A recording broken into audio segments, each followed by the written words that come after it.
हरियाणा सरकार द्वारा प्रदेश में सभी योजनाओं का लाभ देने के लिए साल 2020 में शुरू की गई परिवार पहचान पत्र यानी फैमिली आईडी, जिसे लागू करते वक्त सरकार ने दावा किया कि अब प्रदेश में पात्र व्यक्ति किसी भी योजना के लाभ से वंचित नहीं होगा, क्योंकि फैमिली आईडी में सभी का डाटा अपलोड होगा। लेकिन 5 साल बीत जाने के बाद भी फैमिली आईडी लोगों के फायदे की जगह परेशानी का कारण बन गई है, क्योंकि अक्सर देखा गया है कि लोगों के डाटा में ढेरों कमियां देखने को मिलती हैं, जिसे ठीक करवाने के लिए लोग सरकारी दफ्तरों के हर रोज चक्कर लगाते रहते हैं, मगर उनकी समस्या ज्यों की त्यों रहती है। नमस्कार, आप देख रहे हैं न्यूज़ टाइम। मैं हूं आपके साथ रवि यादव।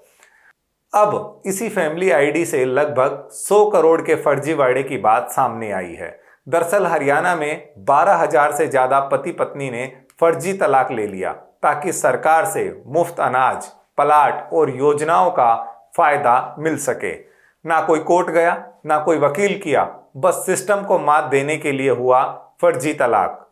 मतलब अब गरीब दिखने के लिए गरीब होना जरूरी नहीं, बल्कि दिखना जरूरी है। आइए आपको दिखाते हैं हरियाणा के उस खेल का पूरा सच, जिसमें सिस्टम को झांसा देकर सरकार को 100 करोड़ का चूना लगाया गया।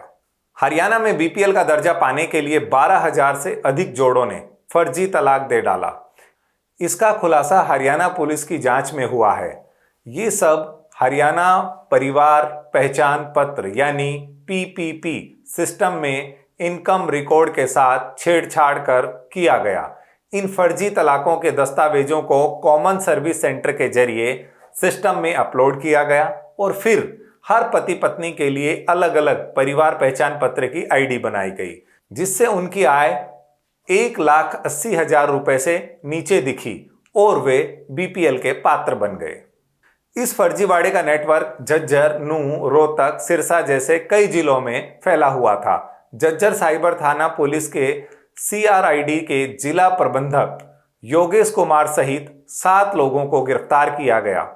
आरोपियों में सरकारी अफसरों से लेकर निजी एजेंट तक शामिल हैं। इन पर पीपीपी डेटा में हेराफेरी, जिला कोड से छेड़छाड़ और फर्जी दस्तावेज अपलोड करने के आरोप हैं। सभी को बीएनएस के भ्रष्टाचार निवारण अधिनियम के तहत गिरफ्तार किया गया है। एचपीपीए के स्टेट कोऑर्डिनेटर डॉक्टर सतीश खोला ने बताया कि सभी आरोपी कॉन्ट्रैक्ट पर लगे हुए थे और उन्हें तुरंत प्रभाव से नौकरी से हटा दिया है। फिलहाल विभाग जो है इस पूरे मामले की जांच कर रहा है। लेकिन क्या इतना कहने से ये फर्जीवाड़ा रुक जाएगा? राज्य सरकार के डेटा के मुताबिक हरियाणा की करीब 70% आबादी अब बीपीएल सूची में है।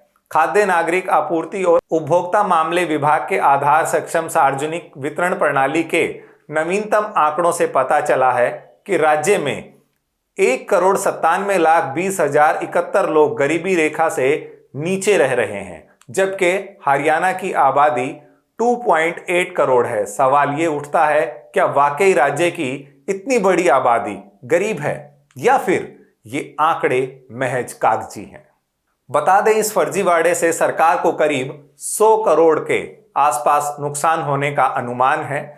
बीपीएल लाभार्थियों को प्रति व्यक्ति 5 किलो मुफ्त अनाज, 40 रुपए में 2 लीटर सरसों का तेल और 13 रुपए 50 पैसे में बीपीएल कार्ड पर 1 किलो चीनी मिलती है। इसके अलावा बीपीएल परिवार के लिए कई योजनाएं बनाई गई हैं।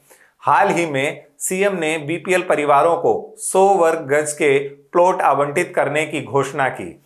श्रम विभाग और समाज कल्याण विभाग के तहत विभिन्न योजनाएं भी बीपीएल परिवारों को सीधा वित्तीय सहायता प्रदान करती हैं। जांच में सामने आया कि आरोपियों ने अपने जिले के बजाय दूसरे जिलों में फर्जीवाड़ा किया, क्योंकि अपने जिले में काम मुफ्त में करना पड़ता था, लेकिन दूसरे जिलों में इसी काम के पैसे मिलते थे। नीरज, मोहम्मद सैफ और विकास जैसे नाम इस नेटवर्क में अहम भूमिका निभा रहे थे।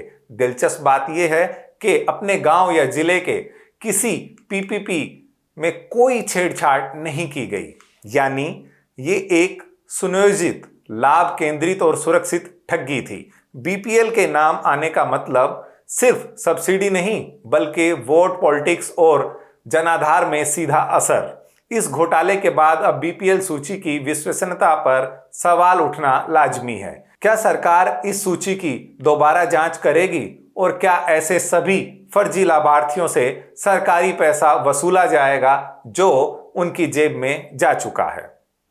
हाल ही में हमने आपको बताया था कि कैसे महेंद्रगढ़ जिले के एक गरीब परिवार की फैमिली आईडी में किसी और की गाड़ी का नाम इंद्राज कर उसको मिलने वाला राशन और बल के सारे लाभ बंद कर दिए थे।